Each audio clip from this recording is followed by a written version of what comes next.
Welcome to our deep dive on time management. We're going to be tackling this beast together. I know you're here because you're looking to take control of your time, and honestly, who isn't? It's not about like cramming more into your day. It's about making your time work for you, not the other way around. Yeah, that's exactly it. We often think of time management as uh, this rigid system, like obsessed with productivity. But it's really about, aligning your actions with what really matters. Think less about fitting everything in and more about choosing what to focus on. I like that. So it's less about doing everything and more about doing the right things. Yeah. Which reminds me, in the research, good time management doesn't just boost your productivity. It can actually like spill over into other areas of your life. Yeah. Less stress, uh, better relationships, even making time for the things you actually enjoy doing. Right. And that's why it's so important to approach time management strategically, not just tactically. What do you mean by that? Well, a lot of people jump into like to-do lists and scheduling apps without addressing the root causes of their time management struggles, Hmm. and that's often where they get stuck. Okay, so let's get to the root of it then. Why does time management feel so difficult for so many of us? There are a few key challenges. One is the constant like barrage of distractions where, we're bombarded with notifications, emails, social media. It's like our brains are being pulled in a million directions all at once. That's so true. And I'm constantly like checking my phone. And what's interesting is that sometimes I don't even want to check it. It's like an automatic reflex. It is. We're wired to respond to those pings and alerts, And then there's this issue of overcommitment. A lot of people say yes to way too many things, feeling obligated or, afraid to disappoint others, and this can lead to feeling constantly behind and overwhelmed. Which can lead to another challenge the research talked about, um, lack of clarity. Hmm. If you're constantly reacting to demands and haven't defined your own goals and priorities, it's easy to feel like you're like spinning your wheels. Exactly. And then of course there's procrastination. We all do it, especially when we're faced with tasks that feel, overwhelming or just boring. Okay, so we've identified the villains of the time management story: distractions, overcommitment, lack of clarity, and procrastination. Now, how do we start fighting back? What are the first steps? It starts with understanding where your time actually goes before making any changes. Try tracking your activities for a few days. You might be surprised to discover how much time you spend on things that aren't, truly important to you. Yeah, it's like a financial budget, but for your time. And I've heard that those time leaks, they can really add up. They can. Once you have that awareness, you can start to be more intentional with your time. The next step is to set clear priorities, and that's where the Eisenhower matrix comes in. Okay, so for those who aren't familiar, what exactly is the Eisenhower matrix? It's a it's a simple but powerful tool for categorizing tasks based on their urgency and importance. It helps you distinguish between what needs to be done right away, what can be delegated, and what can be, eliminated altogether. Yeah, I've heard about that. So it's not just about getting things done, it's about focusing on the right things. The research actually mentioned that the important but not urgent quadrant, that's where the magic happens. That's right. These are the tasks that often lead to long-term success and fulfillment. Things like learning new skills, pursuing personal projects, and nurturing relationships. But those often get pushed aside because they don't have that immediate deadline pressure. Right. Exactly. So the Eisenhower matrix helps you bring those important tasks back into focus, and once you have your priorities straight, you can start planning ahead. It doesn't have to be complicated. Even a simple list of your top three priorities for the day can make a huge difference. Yeah.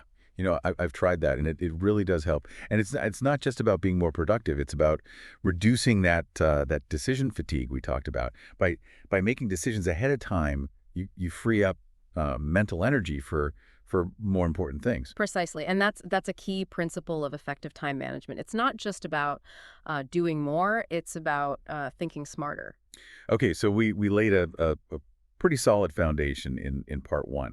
Understanding where our time goes, setting clear priorities with that Eisenhower matrix, and the importance of planning ahead. Now I'm ready to level up. What other techniques can help us supercharge our time management skills? Yeah, I'm happy to share some more advanced strategies. Have you heard of the Pomodoro technique? It rings a bell, But I'm not sure I totally get it. Is it some kind of Italian cooking show? Not quite. It's a time management method that uses a timer to break down work into focus intervals, traditionally 25 minutes long, followed by a short break. Oh. So instead of trying to like power through for hours, you're working with your brain's natural rhythm, taking breaks to recharge. Exactly. Those short breaks are crucial. They prevent mental fatigue and help you maintain focus over longer periods.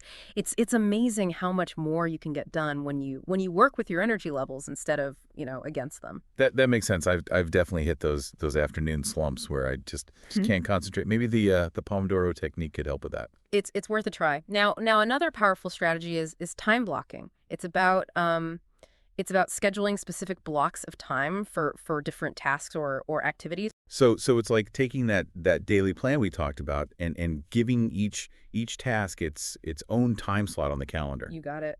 Time blocking brings structure and intention to your day. It helps prevent those urgent but not important tasks from, hijacking your schedule. That's a game changer. It's like giving yourself permission to focus on what matters without feeling, guilty about neglecting the rest. Precisely. And speaking of tools, there are some fantastic apps out there that can help you implement these strategies effectively. Oh yes, let's talk tools. What are your favorites for streamlining time management? There's a whole world of time management apps out there, but some popular ones include, task management apps like Todoist or Asana, Got it. calendar apps like Google Calendar, Apple Calendar, and time tracking apps like Toggle or Rescue Time. So many choices. It can be overwhelming. What's the key to choosing the right tools? The best tool is the one you'll actually use consistently. It's about finding what fits your personal style and workflow. That's a great point. It's easy to get caught up in all the bells and whistles, but the simplest tool can be the most effective if it works for you. Now besides techniques and tools, I think our mindset plays a huge role in how we manage our time. Absolutely. It's not just about what we do, but how we think about time. One of the biggest shifts is moving away from the idea of time scarcity and embracing time abundance. Time abundance. That sounds intriguing. Can you explain what that means? Time scarcity is that feeling of always being, rushed, never having enough time, constantly playing catch up. Time abundance, on the other hand, is the belief that you have enough time for what truly matters. It's a shift from feeling, stressed and overwhelmed to feeling empowered and in control. Wow, that's powerful. So it's not about magically creating more and more hours in the day. It's about changing our perception of time. Exactly. It's about focusing on what you can control, making conscious choices, Yeah. and letting go of the need to do it all. I can see how that mindset shift would make a huge difference. It's about aligning your actions with your priorities and trusting that you have enough time for what matters most. You nailed it. And another important mindset shift is to cultivate present moment awareness. Being present. How does that tie into time management? When we're constantly thinking about the past or worrying about the future, we're not fully engaged in the present moment, and that's where true productivity and fulfillment come from. That's so true. It's like we're so busy rushing through life that we forget to actually live it.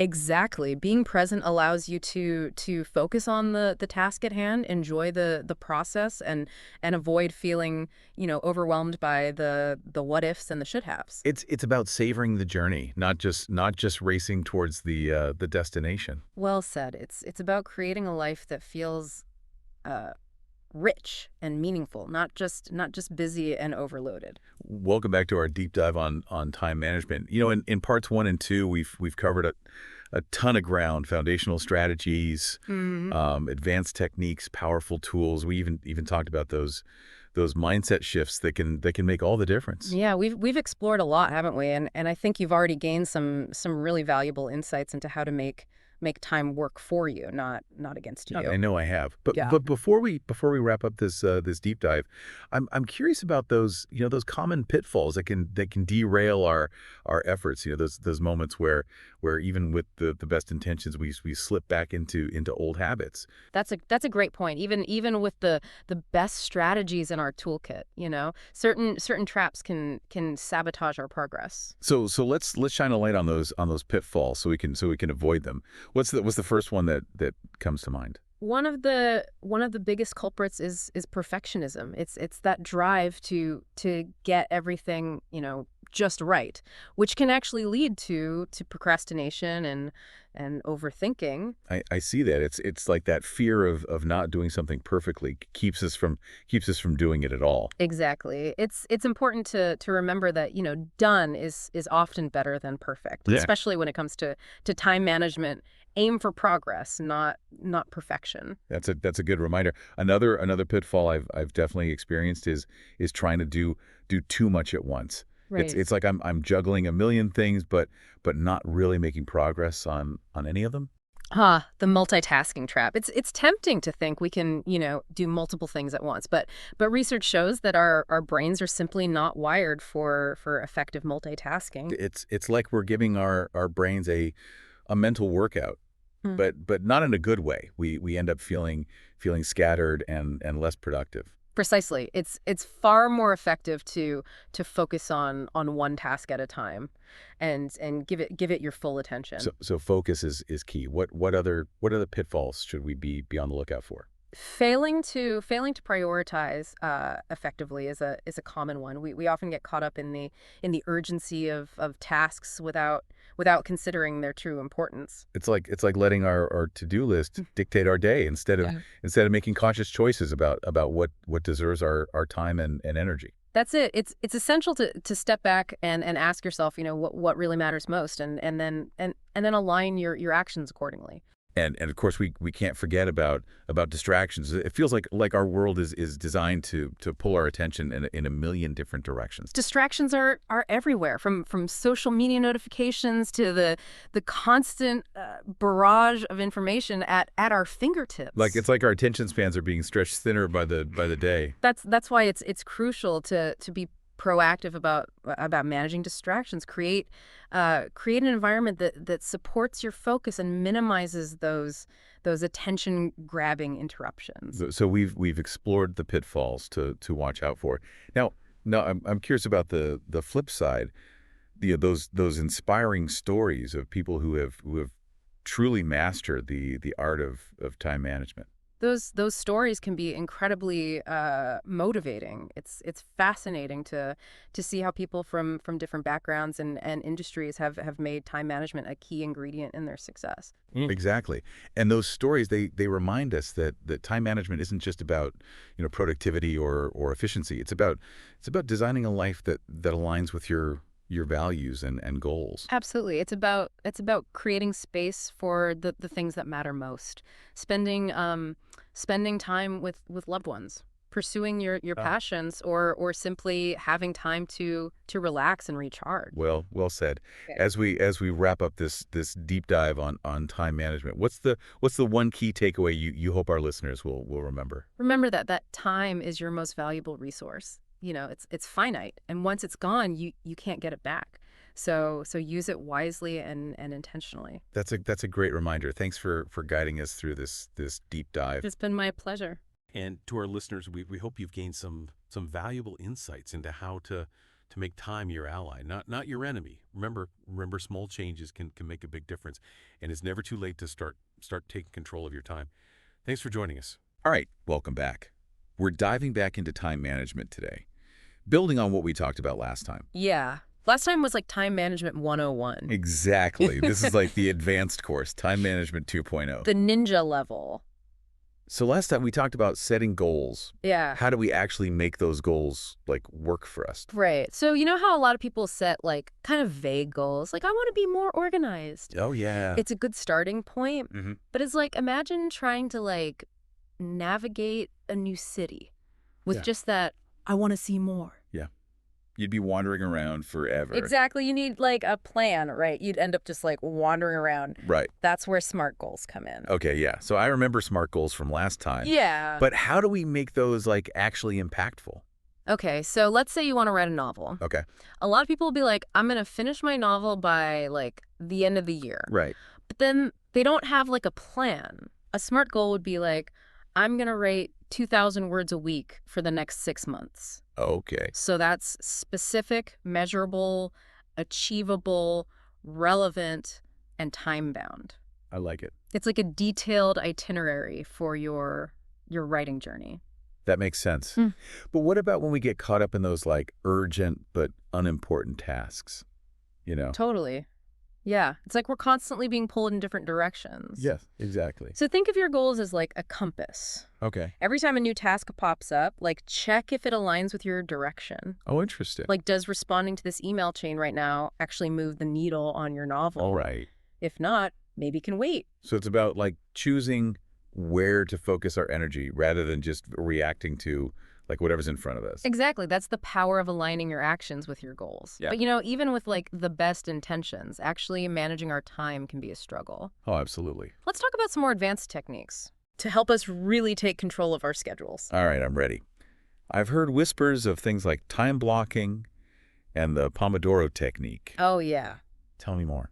Time blocking is like designing your ideal day. Okay. You give specific blocks of time to different tasks or categories of work. So, for example, maybe you block out your mornings for deep work Okay. when you're like the most alert, you know, Yeah. and then your afternoons for like meetings and collaborative projects. Okay, yeah. So it's like bringing structure to your day. It's like a schedule for your brain. Yeah, exactly. Does that actually work for people that get distracted easily? That's the beauty of it. Okay. By allocating that time for certain tasks, you're mentally preparing yourself to focus. Interesting. It's like you're telling your brain, okay, for the next hour, we're writing. yeah, No yeah. checking email. No scrolling. Just writing. Right, right. What about those times when you need, like, really intense focus, Yeah. but just for, like, a shorter period of time? Yeah, that's where the Pomodoro technique comes in. Okay, yeah, break it down for me. So it's this simple but super effective technique.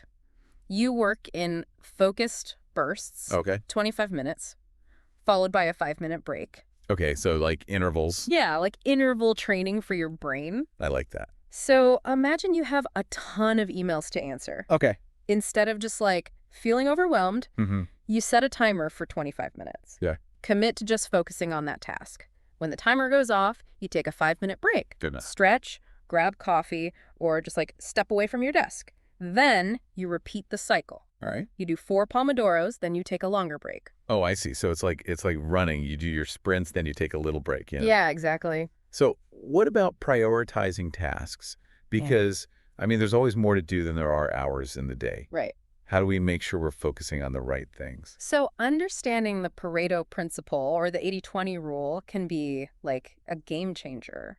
Okay, I've heard of the 80-20 rule, Yeah. but I've never really known how to apply it. Okay, so it basically says 80% of your results come from 20% of your efforts. Oh.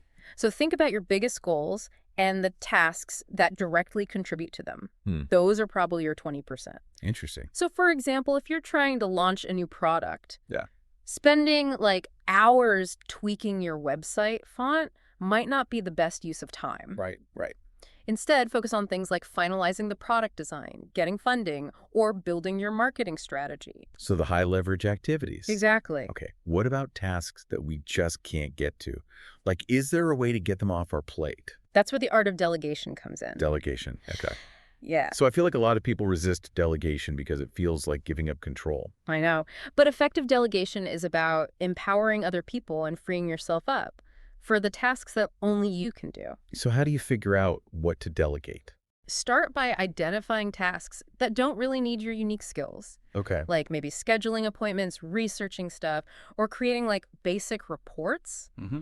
Then think about who on your team or in your life could take those on. Okay. Someone who has the time and the skill. It's about assessing the task and the person. Right? But what about tasks that you can't delegate, Huh. but they just feel so overwhelming? Like, is there a way to make them less daunting? Totally. Batch processing. Okay, batch processing. Yeah. So you group similar tasks together Okay. and tackle them all at once. Mm-hmm. Think about how much time you waste switching between different types of work. Oh, yes. Checking email, then working on a presentation, then back to email. That's me. It's such a common trap. Yes. Batch processing helps break you free.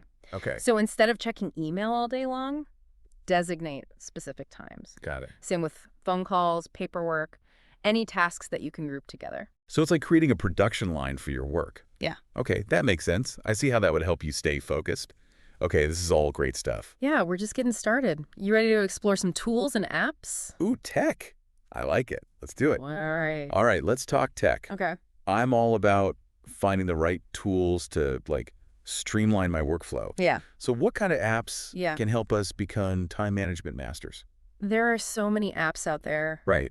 but they all basically fall into a few categories. Okay. Task management apps, calendar apps, focus tools, and time tracking apps. Okay, so I've, like, tried a few of those, but Yeah. it's hard to know, like, where to start.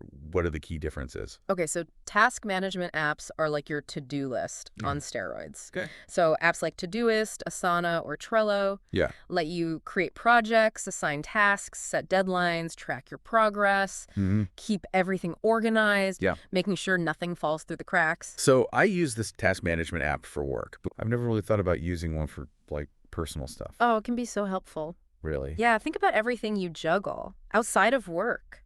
Mm-hmm. Errands, appointments, home projects, even planning like a vacation. Yeah, that's a lot. A task management app can help keep it all straight. Okay, that makes sense. What about calendar apps? Yeah. I mean, they seem pretty straightforward, but are there any, like, hidden gems? Well, they're essential for scheduling appointments and stuff, Right. but a lot of them you can share calendars with family or colleagues, Mm. set recurring events, even integrate with other apps. Sharing with family would be amazing. Right. No more double booking or missed appointments. Exactly. And then there are focus tools. Okay. These help minimize distractions and create like a more productive environment. Right. Apps like Freedom or Focus at Will Yeah, I've heard of those. block distracting websites, create ambient noise. Some even play music Oh, wow. to help you focus. That sounds great for someone like me who gets distracted easily. Right. Then there are time tracking apps Okay. like Toggle or Rescue Time. Mm. They track how you're spending your time on your computer or phone. Okay. So you get like real insights into your work habits. That's really interesting, but also a little scary. I don't know if I want to know all that. I know it can be a little intimidating, Yeah. but it's about using that data to your advantage. Okay. Like maybe you realize you're spending way more time on email than you thought. Yeah. Or that those quick social media checks are actually like hours each week. Okay. Once you see where your time is going, you can be more intentional about how you spend it. That's a good point. This is a lot, though. Yeah. Do I need a separate app for, like, every aspect of my life? Not necessarily. The key is finding a system that works for you. Okay. Some people like a bunch of integrated apps. Mm-hmm. Others just keep it simple with a few essentials. Right. It's about experimenting. Yeah. See what feels right. Mm-hmm. Okay, that's good advice. Yeah. But all this talk about tech and tools, Yeah. it's making me think about the human element of time management. No, for sure. You know, is there more to it than just, like, using the right apps? Absolutely. The mindset you bring to time management Yeah. is just as important. Okay, so let's talk about that. Okay. What does it mean to, like, cultivate a time management mindset? Well, first and foremost, it's about being flexible. Okay. Life is unpredictable. Things rarely go exactly according to plan. Well, tell me about it.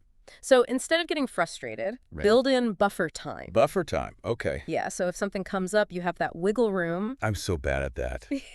I, like, try to schedule every minute of my day, I know, it's so tempting. and then I'm stressed when things go wrong, Right. which they always do. Exactly. Okay, so buffer time.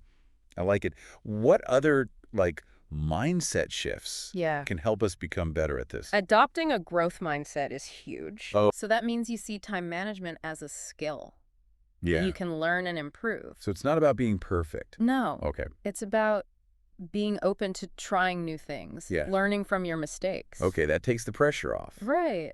But sometimes it's hard to stay motivated. Oh, yeah.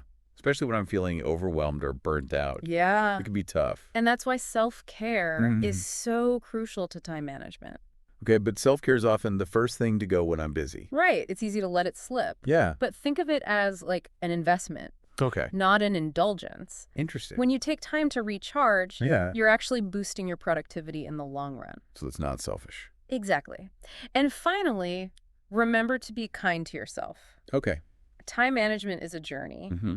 There are going to be days when you feel like you're crushing it, Right. and days when you're just like barely keeping your head above water. Yeah, that's so true. I think it's easy to get down on ourselves when we feel like we're not, like, doing it right. Totally. Yeah. So celebrate the wins. Yeah. Learn from the setbacks. Okay. Strive for progress, not perfection. I like that. And remember, you're not alone in this. We all struggle with it sometimes. That's good to hear. I'm feeling like a lot more equipped to tackle my time management challenges now. That's awesome. Okay, wow, we've covered a lot today. We have. From like setting smart goals to Yeah. all sorts of ninja level techniques to even like Yeah. tech and apps and like the whole mindset piece. Right. It's been a journey. It has. And I think like the biggest thing to remember is time management isn't about finding that one right answer for everyone. It's about figuring out what works for you, Right. your goal, your challenges. Totally, yeah. Yeah. Like I used to think it was about like following the rules perfectly. Yeah. But now I'm realizing it's more about like building a system that works for you and your life. Exactly. And that system can change over time. Yeah, that's true. Yeah. As things in your life change. Right. Priorities shift. Yeah. You find new tools. Okay, so like an ongoing process. Absolutely. Before we wrap up, I want to make sure that everyone listening walks away with like some key takeaways. Okay, yeah. Things they can use. So, first of all, Yeah. take some time to like really think about your goals. Okay. What are you trying to do? Both like personally and professionally. Yeah, that makes sense. It's like that compass we were talking about. Exactly. It helps you figure out Yeah. what to prioritize. And then, And then don't be afraid to try new things. okay, Time blocking, the Pomodoro technique, Yeah. all those apps we talked about. experiment. Yes. Find what works, what doesn't. Yeah, and don't be afraid to like drop something if it's not working. Exactly. And remember, Yeah. mindset is everything. Right. Be flexible. Yeah. Think about growth. Take care of yourself. Self-care, so important. And be kind to yourself. It's not about being perfect. No. It's about progress Yes. and making conscious choices. Exactly. We're all in this together. Yeah. It's like we said, we all struggle with this sometimes. We do. This has been awesome, so insightful. Thank you so much for sharing all this with us. Of course, my pleasure. And to all our listeners, thank you for joining us on this deep dive. Remember, time is precious. It is. Spend it wisely. We'll see you next time. All right, welcome back everyone for our final deep dive into time management. This time it's all about action, taking all that we've talked about, all those foundational principles, the ninja strategies, how to tackle those pesky time wasters, and putting it into practice to get real results. Today is all about you becoming like a time-bending superhero. Yeah, I love that. I'm excited to see how we can make this happen, how we can really help people turn all these great ideas and insights into real, tangible changes. Me too. And to kick things off, what better way than to dive into some real-life success stories? Yeah. Because there's nothing more inspiring, I think, than seeing how other people, just like our listeners, have used these very same principles to really, transform their lives. Yeah, absolutely. I think sometimes seeing it in action can be so inspiring. It's like having a roadmap, right? Exactly, yeah. So let's meet our first time management hero. This is a busy entrepreneur, someone juggling all the demands of, a growing business and a family life as well. Sound familiar to anyone out there? Oh, yeah. A lot of people, I think, can relate to that feeling. Overwhelmed, constantly putting out fires, never quite enough time for everything, right? Yeah. And this entrepreneur, get this entrepreneur managed to reclaim a mind-blowing 10 hours each week. I mean, 10 hours. Yeah. So tell me, what was their turning point? What strategies did they use to make that kind of impact? Yeah. They used a combination of time blocking and delegation. But I think the real secret was in the details, how they approached those strategies. It wasn't just about scheduling blocks of time. It was about analyzing which decisions were eating up their time and if they could streamline them or even delegate those decisions. So they really empowered their team to handle more responsibilities, which not only freed up their time, but also helped their employees to develop new skills. So it was like a win-win, not only for the entrepreneur themselves, but also for their team as Yeah. well. So it wasn't just creating a schedule. It was strategically looking at how that time was being used, right? Yeah. And making adjustments that really had like a ripple effect on like the whole business. Yeah, exactly. And those 10 hours that they gained back, it wasn't just about like having more free time, but it allowed them to focus on things that were really important, Hmm. like strategic planning, exploring new opportunities, and most importantly, spending quality time with their family, which are all things that before they just didn't have the bandwidth for. Yeah, yeah, wow. That's just, I mean, it's really incredible to see how these techniques can not only, like, change our schedules, but they can actually have a positive impact on like our well-being Yeah. and even like the success of our businesses, like you were saying. Absolutely. It's about working smarter, not harder, right? Right. And making sure that your time is aligned with your values and your priorities. I love that. Yeah. Okay, let's move on to our next success story. This time we have a college student caught in the whirlwind of, exams and projects and, of course, the all-important social life. Oh, yes. The juggling act of student life. Yeah, it's a time of, immense learning and growth, for sure. But it can also be super stressful and overwhelming. Absolutely. Yeah. And for this particular student, the Pomodoro technique became their, like, secret weapon. I'm curious, though, was there anything, like, unique about how they used it? Did they face any, like, challenges? I mean, especially with all the distractions of college life? Yeah. They did face some challenges, especially in the beginning. I think they found that those traditional 25-minute intervals, they weren't always ideal for certain tasks, like research or writing. So they actually experimented with longer intervals. Sometimes they would even combine those Pomodoro sessions, especially for those like more complex projects that they were working on. So they kind of adapted the technique to fit their own needs and the demands of their work. Yeah, exactly. I think that's a really important point, too. It's not about rigidly following a method. It's about finding what works best for you. Yeah, love that. And they also, They also found that incorporating mindfulness exercises into their breaks was really helpful. That helped them to stay focused and refreshed because they realized that time management wasn't just about productivity, it was also about managing their energy levels and their mental well-being. yeah, such a good point. It's not about becoming like a robot or anything. It's about understanding your own rhythms, Right. right? And finding a pace that is sustainable. And the result of that was not only did they improve their grades, they actually also found time to, enjoy that social life, which really challenges that kind of misconception that time management equals, becoming a hermit and sacrificing everything else. Exactly. I think really time management is about creating a life that is both productive and fulfilling, right? Not just ticking off tasks on a to-do list. Okay, I love that. Now, for our final story, we have a parent, and this is a figure I think that will resonate with many of our listeners. Juggling the demands of work and family and all those like seemingly endless household chores, Oh, yeah. The ultimate time management challenge, right? it can be really overwhelming. It is. Coordinating schedules, anticipating needs, you often feel like you're being pulled in a million different directions. Absolutely. And this parent found a solution in weekly planning sessions. I'm curious though, did they face any resistance from like family members? I mean, how did they get everyone on board with this new system? Yeah, initially there was some pushback, especially from the kids, but the key was involving everyone in the process. They actually turned the weekly planning session into a family activity. They let the kids choose their activities, help with meal planning, so it really became a collaborative effort, not just something imposed on them. Oh, I love that. Yeah. And they also made it fun. They used colorful charts and stickers to visualize the week ahead. And guess what? The reduced stress wasn't just for the parents. The kids also felt more in control, knowing what to expect each day. That's amazing. It shows how time management isn't just, for individuals, right? It can actually be a powerful tool for families or for teams to create a sense of, shared responsibility and reduce stress for everyone. Exactly. It's about creating a system that supports everyone's needs and fosters that sense of harmony and balance. These stories have been so inspiring. They really highlight, just how powerful time management can be and how it can be tailored to fit different lifestyles, different goals. Yeah, it's about finding those strategies that resonate with you and really integrating them into your everyday life. And remember, it's a journey, not a destination. So true. So now that we've kind of seen these principles in action, I think it's time to get a little bit more practical and dive into some real world examples of like, okay, how do we actually do this? Yeah. I'm excited to see what we come up with. Help our listeners unlock their own time management superpowers. Okay, time to roll up our sleeves and get a little bit tactical here. Yeah. We've seen how time management can work wonders for others, but now let's figure out how to make it work for you.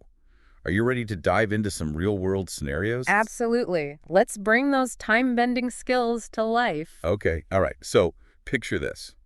You are staring down a massive project, the kind of project that makes you want to just hide under your desk and never come out. I'm talking like Mount Everest huge. Where do you even begin? How do you tackle something that daunting? Well, you don't have to conquer Everest in a single leap. Think of it as a series of base camps along the way. Break that monster project down into smaller, more manageable chunks. So instead of feeling overwhelmed by the sheer size of the mountain, you can focus on conquering those smaller milestones one step at a time. Okay, so instead of trying to eat the entire elephant at once, we're taking bite-sized pieces. That makes sense. But even with those smaller steps, like how do you stay on track? How do you avoid getting lost to the details and, just kind of spinning your wheels? Yeah. That's where setting deadlines for each of those smaller tasks comes in. Think of it as creating like a timeline for your ascent up the mountain. It helps you stay focused and motivated, knowing that each step is leading you closer to the summit.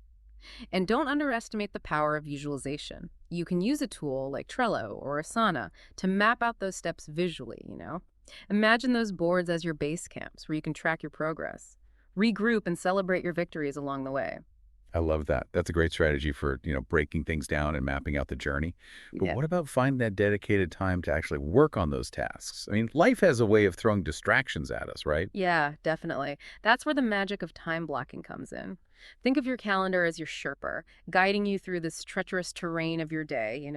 Schedule specific time slots for those tasks and really commit to them. Treat them like important meetings that you absolutely cannot miss.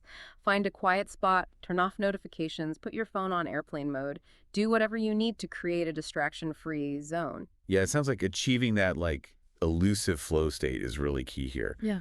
But I know for many people, maintaining focus for, long periods can be a real struggle. Yeah. Any advice for overcoming those kind of attention span hurdles? Yeah, one technique I've found helpful is the focus sprint. Instead of aiming for those like marathon sessions, try breaking your work into shorter, more focused sprints. Like aim for 25-30 minutes of deep work followed by a short break. And during those breaks, step away from your desk, move your body, give your mind a chance to reset. Oh, I like that. It's like those interval training workouts, short bursts of intense effort Yeah. followed by recovery periods. That make total sense. Okay, let's shift gears a little bit and talk about work-life balance. It's an issue that I think has become, increasingly challenging in our always connected world. It has. So what strategies can help us, reclaim those boundaries and find a little bit more, sanity in our lives? Boundaries are crucial. It's like setting up a fence between your work life and your personal life. So establish clear off-work times and stick to them religiously. Imagine closing your laptop at a specific time each day, like shutting the door to your office, right? And during your personal time, avoid checking emails, taking work calls, engaging in any work-related activities at all. That allows you to fully recharge. Yeah. And come back as your best self when you are back on the clock. It can be so tempting to just keep working, though, especially when you've got deadlines looming. But I think you're right. It's so important to respect those boundaries and prioritize our well-being. So, listeners, take a moment to think about your own week. Right. Where are your boundaries a little bit fuzzy? What's one small change that you could make to create more separation? It could be something as simple as having like a dedicated tech-free hour each evening or committing to one weekend day that's completely work-free. Those small changes, when applied consistently, can make a huge difference. Okay, final scenario. The dreaded curveball. Life loves to throw those unexpected challenges our way. Deadlines shift, emergencies pop up, kids get sick, whatever it might be. How do we stay flexible? How do we adapt when those wrenches get thrown into our, perfectly crafted plans? Yeah. I think the key is to build in some cushion. Just like you'd pack extra snacks and water for a hike, don't schedule your days back to back, leave some breathing room for the unexpected. This could be a 30-minute buffer between meetings, or maybe dedicating one day a week as a catch-up day for those inevitable tasks that, tend to get pushed aside. So it's like having that backup plan, a safety net for when things go off course. Exactly. And the other key strategy is to reassess your priorities when those urgent matters arise. Don't just react emotionally. Take a moment to step back, evaluate the situation objectively. Ask yourself, what's truly important right now? Mm. What can be delegated, postponed, or even eliminated altogether? It's about making conscious choices in the face of chaos, really. But letting go of that carefully crafted plan can be tough. A lot of people struggle with guilt when they have to, shift gears or postpone things. Yeah. How do we overcome that feeling and embrace, the need for flexibility? It's about shifting your perspective. Flexibility isn't a weakness, it's a superpower. It's about being adaptable and resilient in the face of change.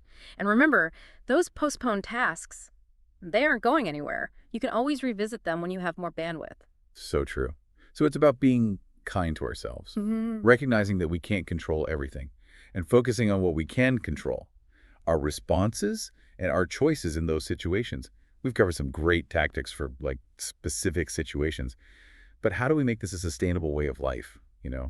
Not just a one-time fix, but something that really sticks.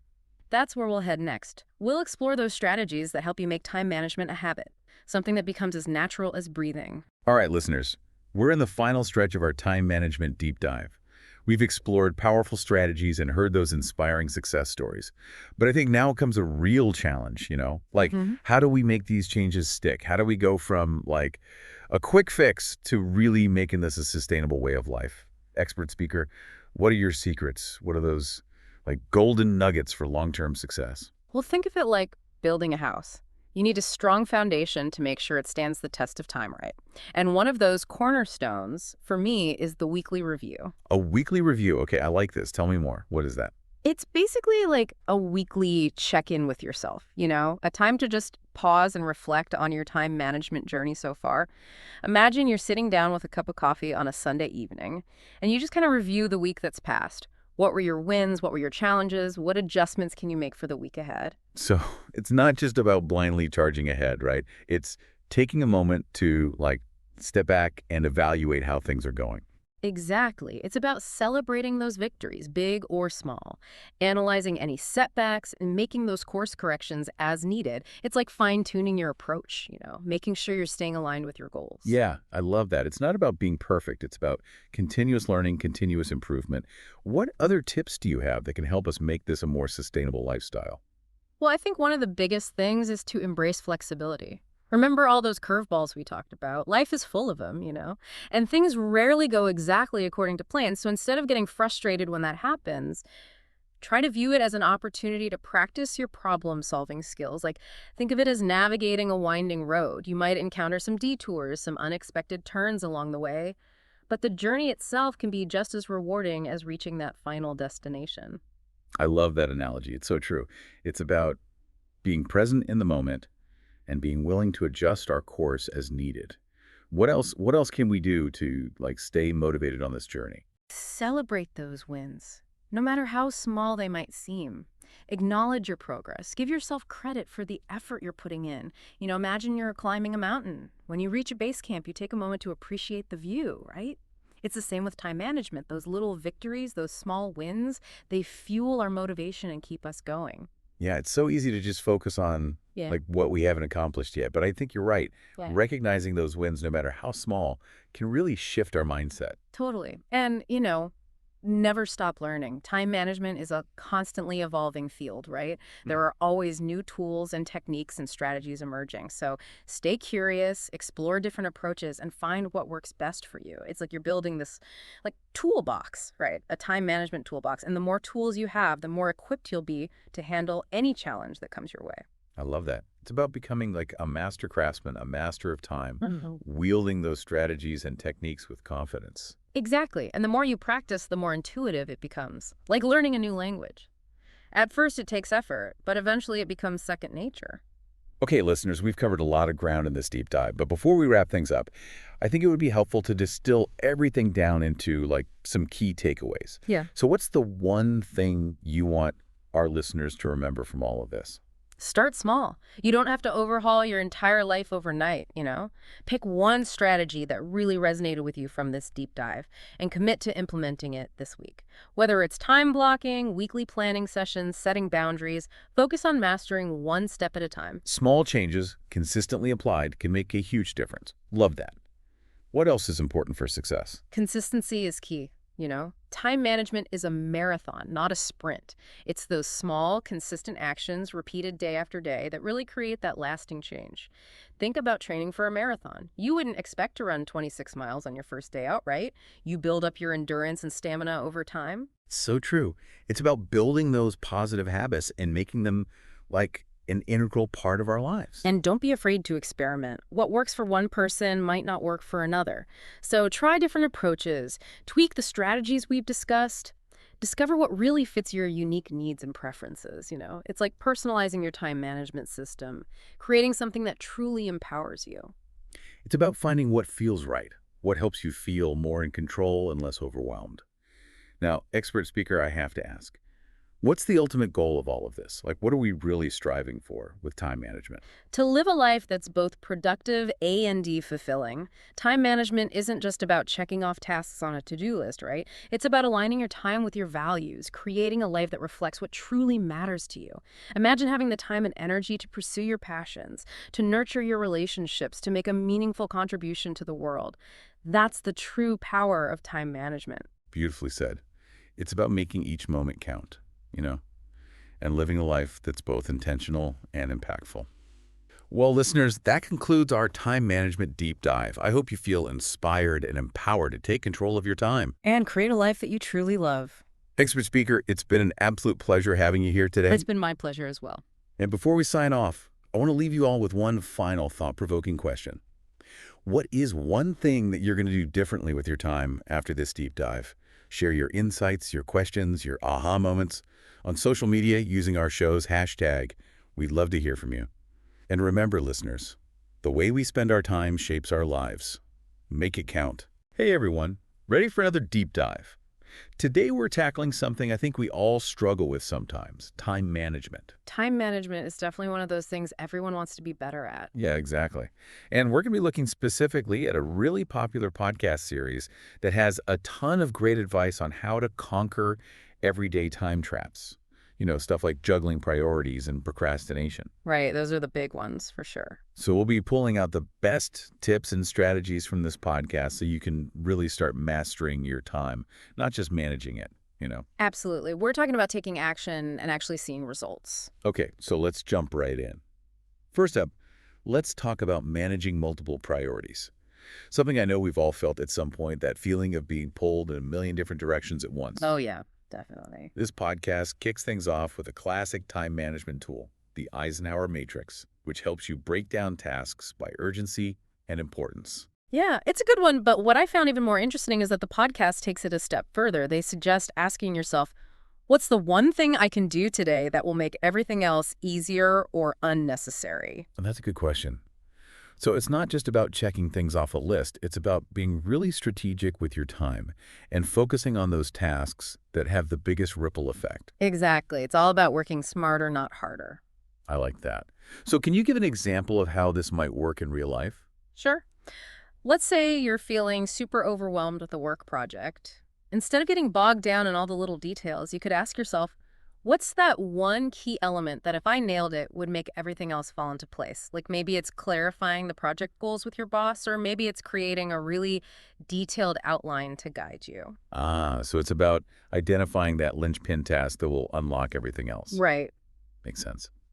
Now, the podcast also talks about planning your week, but then being flexible enough to adjust your schedule daily.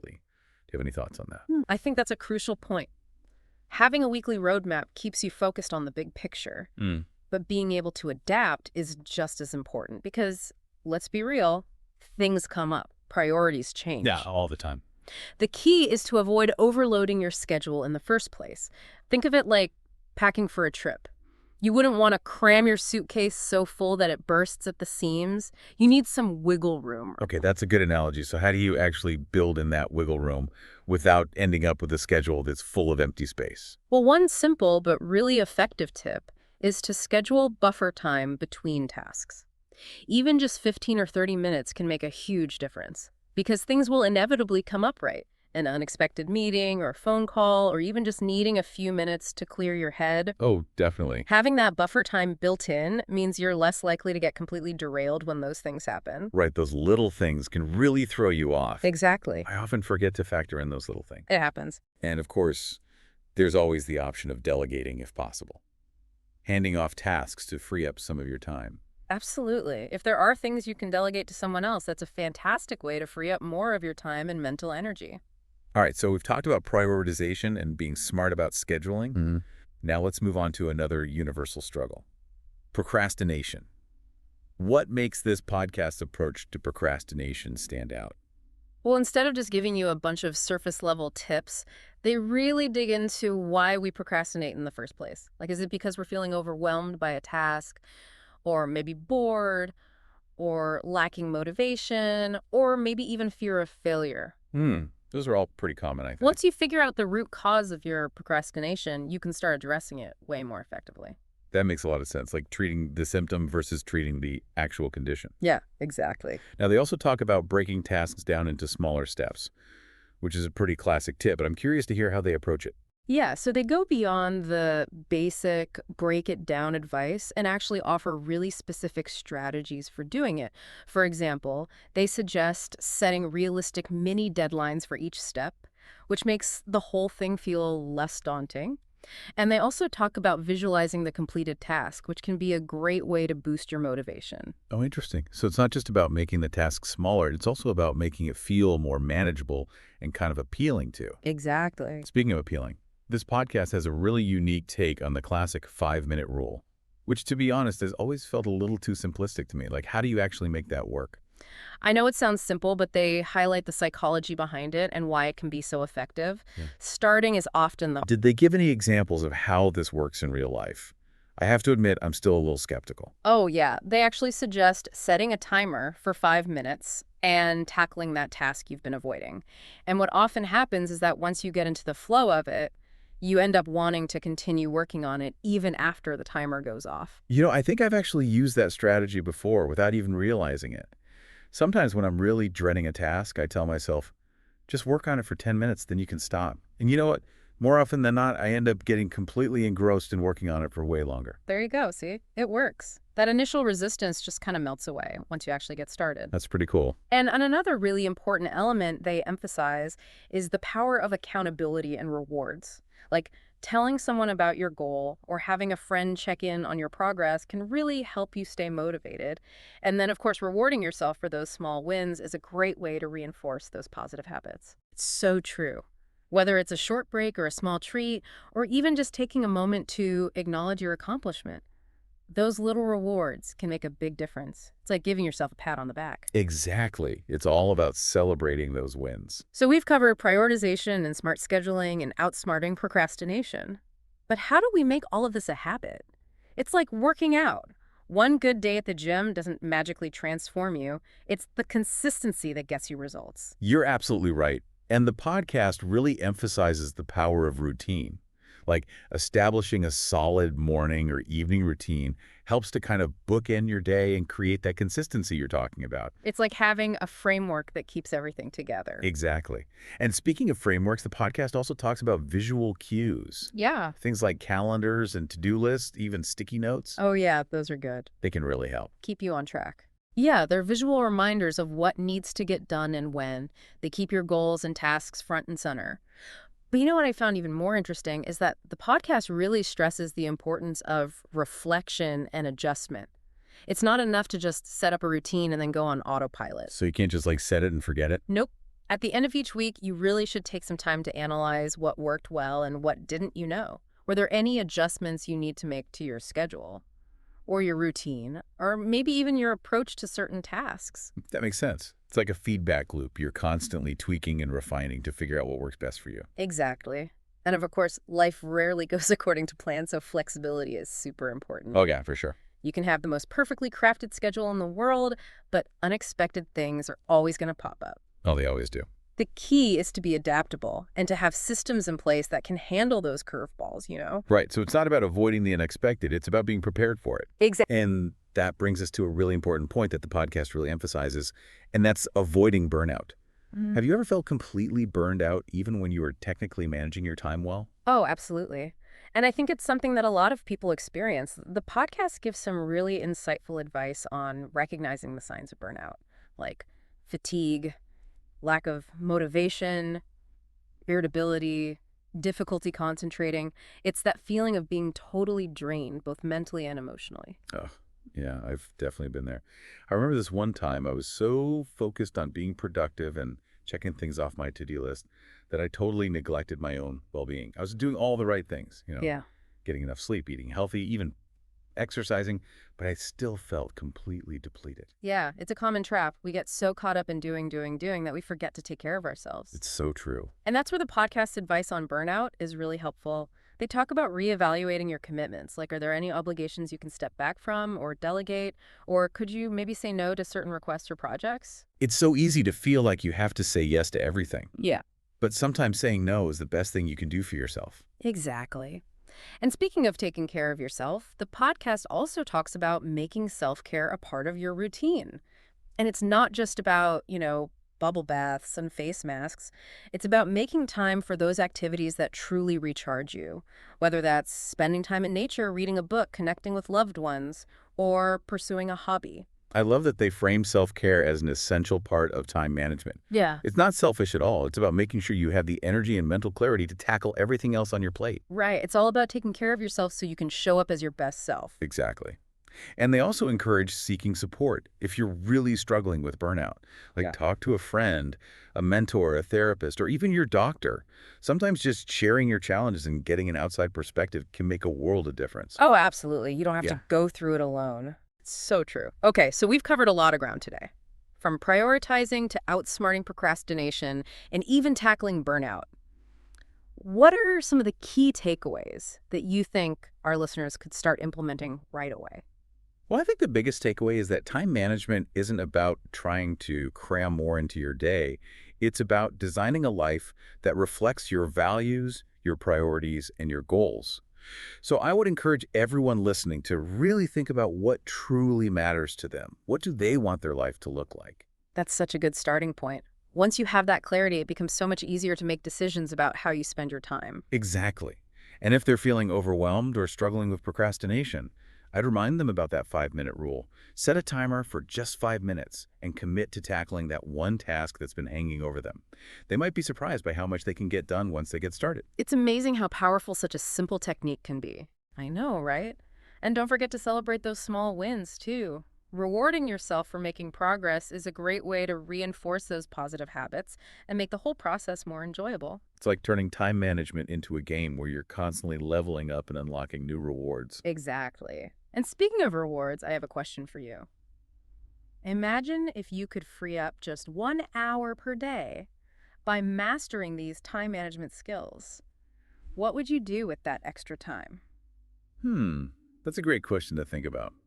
What would it mean to have an extra hour each day to dedicate to something you're passionate about, or just to have more time for rest and relaxation? Right. It's something to really consider. It's amazing how much we can accomplish when we're intentional with our time. By implementing even a few of the tips we've talked about today, you can start reclaiming those precious hours and creating a life that truly aligns with your values and aspirations. Well said. Time is our most valuable resource, and it's up to us to use it wisely. Couldn't agree more. Thanks for diving deep with us today. It's been such a pleasure exploring these time management strategies with you. It's been great being here. And remember, the journey to time mastery is an ongoing process. It's all about continuous learning, experimenting, and finding what works best for you. That's the key. And we'll be here to support you along the way with more deep dives into all sorts of fascinating topics. So until next time, happy time traveling, everyone. Yeah, it really makes you think, doesn't it? Like, what could you do with an extra hour every single day? Absolutely. Like, what dreams or goals could you pursue if you had that extra time? I mean, it's pretty amazing to think about how much we could accomplish if we are all just a little bit more intentional with our time. And, by trying out even a few of the tips we've talked about today, you can actually start reclaiming those precious hours and using them to create a life that truly aligns with your values and what you want to achieve. That's the key, isn't it? Making sure your time is being used for the things that really matter to you. Couldn't have said it better myself. Well, this has been an awesome deep dive. Thanks so much for joining us today and sharing all of your insights on time management. I know I've learned a ton, and I hope our listeners have too. Oh, it's been a pleasure being here. And remember, the journey to time mastery is never really over. It's all about constantly learning and experimenting and figuring out what works best for you as an individual. You got it. And we'll be here to help you along the way with more deep dives into all sorts of interesting and helpful topics. So until next time, everyone, happy time traveling.